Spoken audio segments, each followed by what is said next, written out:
I am now currently rolling. Are you rolling? Yeah. It's wet, so wipe off your lens. Yeah, mine's wiped. Yeah. So it's kind of drizzly, but still fairly pleasant. There's a truck of pigs up ahead, and we're going into a bay. So the bay of truck of pigs. Yeah. Also, I wanted to point out something about these pigs. If you can get a little closer. Yeah. These pigs, unlike in mainland China, they actually have little sprayers on them. Yeah, for the heat. Let me get a little closer. Look, I mean, I don't want to be that guy who's always trying to point out, like, look how they do it here compared to there. But these pigs are pink and happy, and they've got like, they got spray going on them to keep them cool. Right. I thought that was a nice little touch. Yeah, the ones we see in mainland China are just disgusting. I see that. I was just telling you. Yeah. I saw one. It was just throwing up all over the other pigs. Yeah. Because they keep them on the trucks too long, and then they're what's it called? Some of them die and everything. Yeah. And Let's see the spray up there. Yeah. It's really funny. Anyway, let me pay attention to the road. You know what else is really, really disgusting? What? Digging up a dead woman to have a wedding to your dead son. That is also really disgusting. It's super disgusting, but you know, it's quite common in rural China.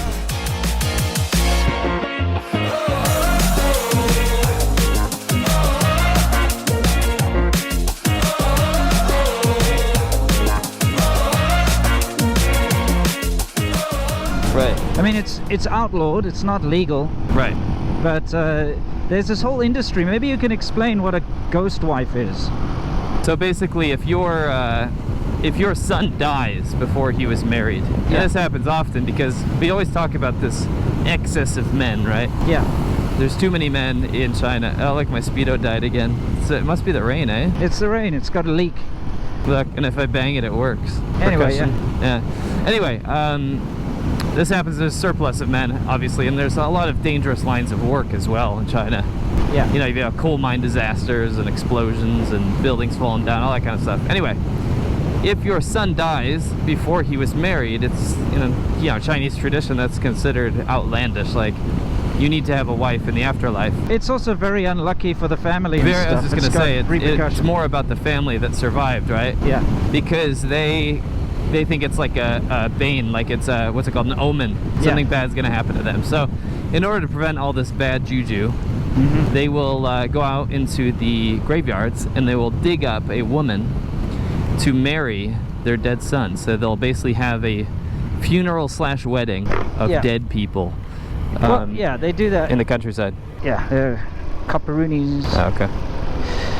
No, I mean, the thing is, it's not like the family's going to dig up a bride. No. But what happens is, you get these grave robbers, and it's their business. Like, the family will basically contact these grave robbers and say, we need the corpse of a woman, and they go and they like, either, we got you. Yeah, we got you. And they try to procure one, and the way they procure them mostly is by digging them up.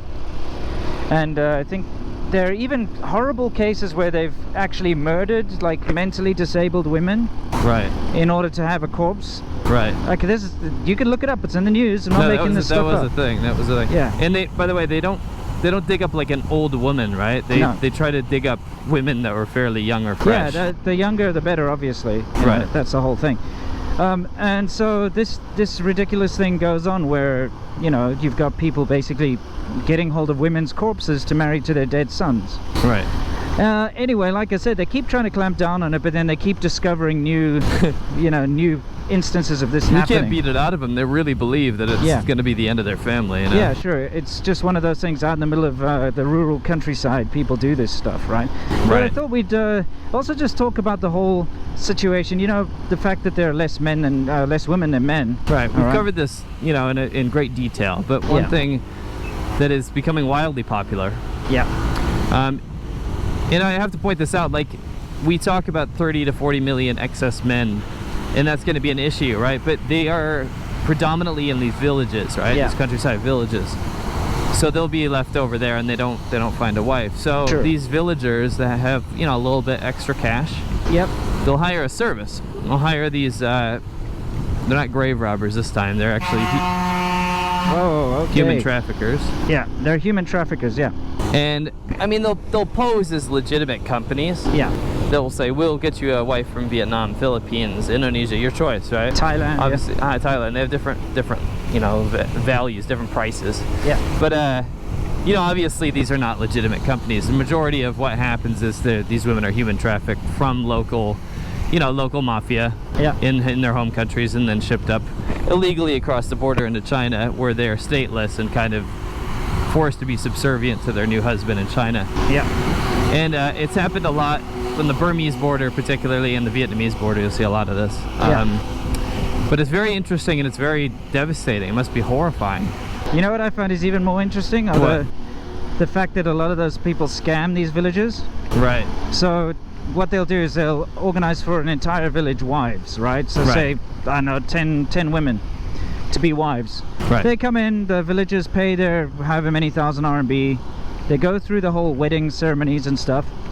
And then like one night, like a month later, suddenly all the wives will just disappear. Right. Because, you know, it's obviously just staged, and the agent who sold the wives to them in the first place will kind of pick them all up, and then they take them to another village, rinse and repeat. They do it again, yeah. So they basically scam these guys, and they make money like a traveling circus. Right. Yeah.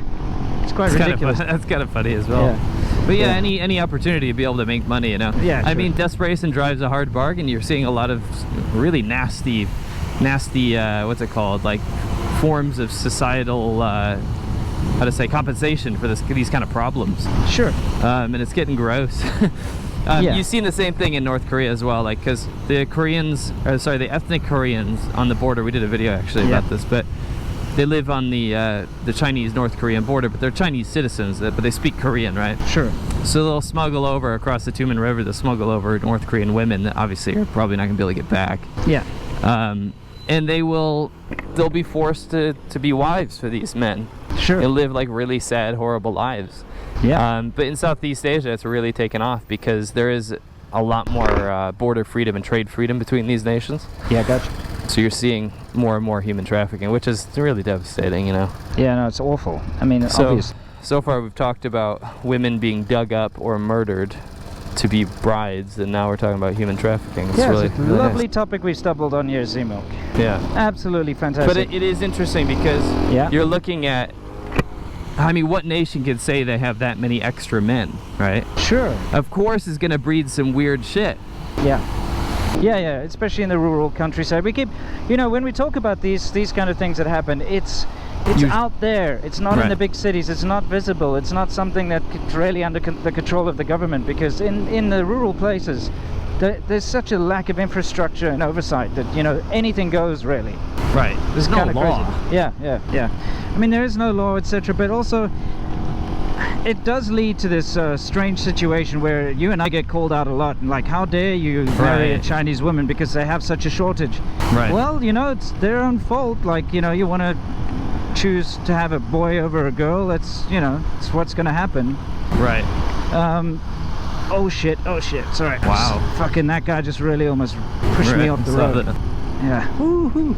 Anyway, sorry. What I wanted to go on about next was this whole idea of, hang on. I just gotta get my mind back in the game. You also gotta wipe. What's that? Gotta keep wiping. Oh, keep wiping your GoPro. Yeah. Okay. You know that they're trying to combat this whole thing by taking away the whole two-child policy now. You know, it was a one-child, now it's a two-child. But it's that band-aid thing again, where it's like, oh no, we have a problem. How do we fix it? I know. You know, let's just take away, you know, the restrictions on breeding and everyone will breed. Well, guess what? It's not actually going to work that way. Right. You know? Right. Silly band-aid stuff. Right. Anything else you want to add? No, I mean, I feel like we've covered this. It's just an interesting phenomenon. Yeah. And you're going to see China continue to do stuff like this every time a societal issue pops up, you know. Like you mentioned, like, we'll do another video on this, but the two-child policy was the band-aid from last year, right? Yeah. It was big news. And then this year, now it's like, no, now you need to have more babies. Let's get rid of the entire system, right? Yeah. So it should be interesting to see. But whether you think it's interesting or not, or whether you think that there are better ways to deal with these situations, then tell us down in the comments. Subscribe if you haven't already, and give us a like if you liked the video. Yep. Cool. And, you know, whether you are a corpse bride or not, let's hope you never are, because that sounds terrible. We love you all the same. So until next time, stop digging up dead people and stay awesome. ADV China every Monday, same time, same place. Wednesdays, Lao 86, 1 p.m. Eastern Standard Time. And of course, on Friday, just in time for a beer, Serpents at 8.